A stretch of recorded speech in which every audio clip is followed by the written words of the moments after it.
Welcome to Clariot Noir. The following recordings are based on real events in Bridal Veil Lake. Stories come directly from the people who have experienced them. Listener discretion is advised.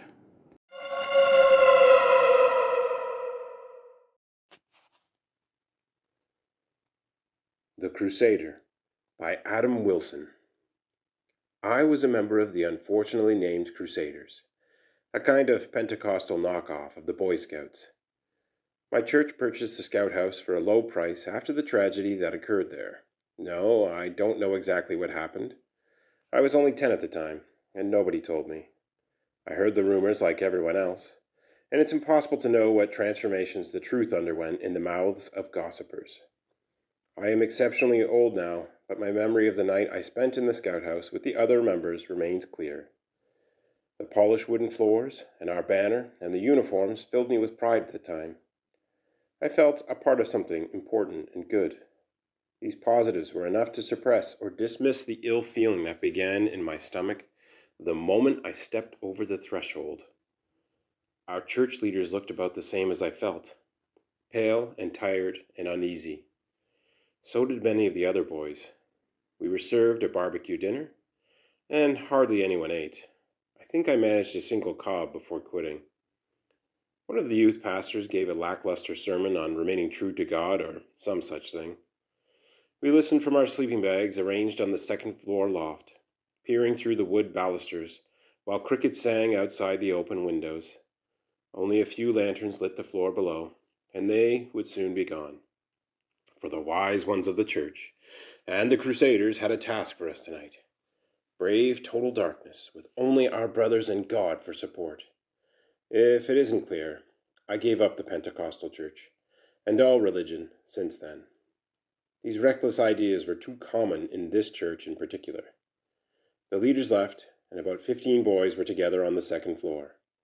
We were told to go to sleep as fast as possible, and I think we all felt ill, so few, if any, defied the instruction.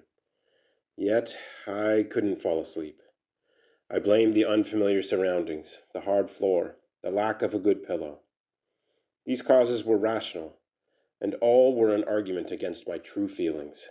There was something wrong, something dangerous about this place.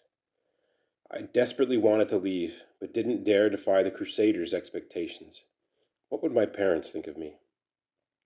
So I lie awake, as the hours refused to give up the morning. I don't know what time it was when I heard the whisper from the bathroom below. Adam. The voice, an adult, a stranger, said. I closed my eyes, pretending I was asleep. Adam. The voice persisted, drawing out the last consonant of my name. I began to shiver. Adam, whispered Clive, the boy next to me. Do you hear that? Yes, I said back so quietly I couldn't be sure he heard. Should I go? What? Why? No, I told him. Why would you go? Our conversation was disrupted by another boy stepping carefully down the stairs. It was too dark to make out who it was then. A chorus of raspy whispers, including my own, told him to come back. He did not listen. I could see his spindly 10-year-old arms waving us off, and then he let out a loud, "Shh!" And we all got quiet. Adam, the voice whispered again. What do you want? I asked quietly. No reply, because the door of the bathroom slammed shut as our unknown Crusader went in. A scuffle. The impact of a body shook the hinges. Then the boy inside started to scream, Help! Help me! Oh God, please! And so it went as he continued to shriek and cry until we were all up and rushing to the door. I fell down the dark steps, and someone walked right over my back. The door handle opened easily when a boy turned the handle. It wasn't locked. From my vantage point, through the forest of legs, I glimpsed the boy who had followed the whisper, and a portion of what was beside him on the floor. It was a thing of rags, with only the suggestion of a face, crouched low over the prostrate boy. It looked at me, and its eyes, if that's what they were like two wet jewels of blue. When it grinned, a maw of irregular sharp teeth like a shark's were presented. Then a flashlight poured illumination over the heads of the boys, revealing a crumpled bath mat, bedazzled crudely with some kind of beads. I must have imagined the movement of its grin. The bad feeling, persisting in my guts, said I hadn't. I breathed a sigh of relief as the youth pastor came in. He'd been outside the whole time watching over us, I guess. Still a bad idea to leave young boys alone, or thinking they were alone, but marginally less bad, I suppose. The boy who had followed the whispering turned out to be a new member, a 9-year-old, eager to prove himself to the older Crusaders. His name was Stephen. The youth pastor told us to clear the way and go back to our sleeping bags. Nobody moved, not even after he shouted. He carried Stephen over his shoulder. The poor boy's eyes were open and full of fear. I only saw them for a second. Parents arrived a short time later, but Clive's didn't have a car. He and a few others had been brought by the youth pastor, who asked my dad if he wouldn't mind bringing him and another boy home. My dad agreed.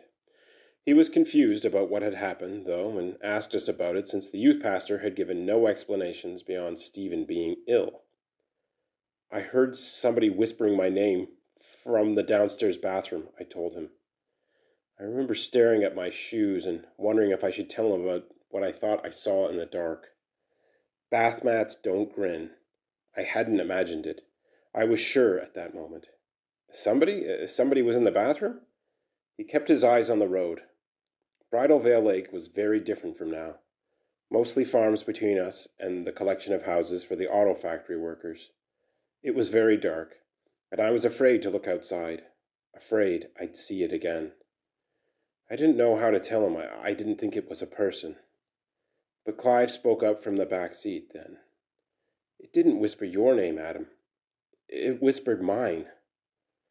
I was about to point out his mistake, but then the other boy we were driving home, Clark Taylor, added quietly, "It was my name."